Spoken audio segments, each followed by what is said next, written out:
You could see the difference that our programs were making. Kids were succeeding. It's not that difficult to figure out what to do. What's difficult is to get the political will and the funding to follow.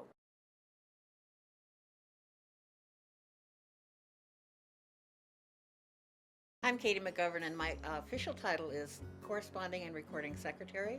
But what that means in real life is that I'm responsible for organizing meetings of our executive and the general membership.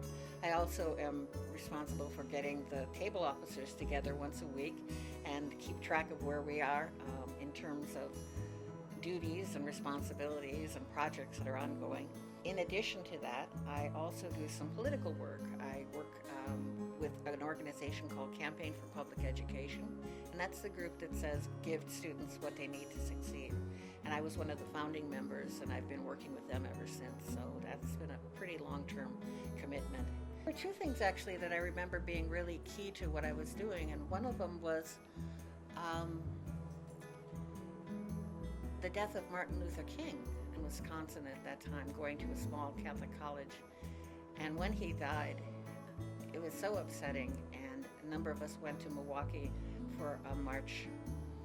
And I remember being involved in the march, and I learned a lot of the songs that I didn't know before, like Ain't Nobody Gonna Turn Me Around and all the old classics. But then when I came home and saw the way it was reported on the TV and in the newspapers, it was significantly different than what I experienced. And it was similar in a way to how I found out about what was going on in the Vietnam War.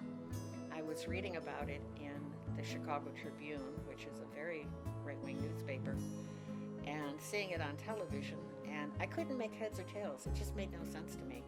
And asked the teacher about it, and he said, write a paper about it. I thought, you stick. So I did, and I realized, and I was shocked. It's amazing how things interrelate. One thing's lead to another. It's like learning to do various skills where things that you learn in one area carry through to another area.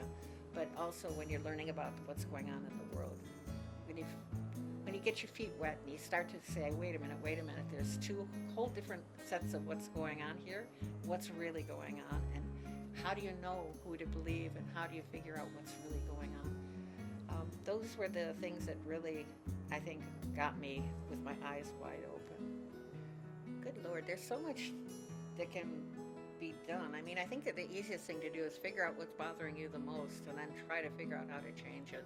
You can do it as somebody who has to start from scratch and develop a small group of people who may expand it and struggle, or you figure out what's going on and what organizations are involved and what speaks to you. But I think that we all have to take responsibility for what's going on in the world and do our best to try to change it.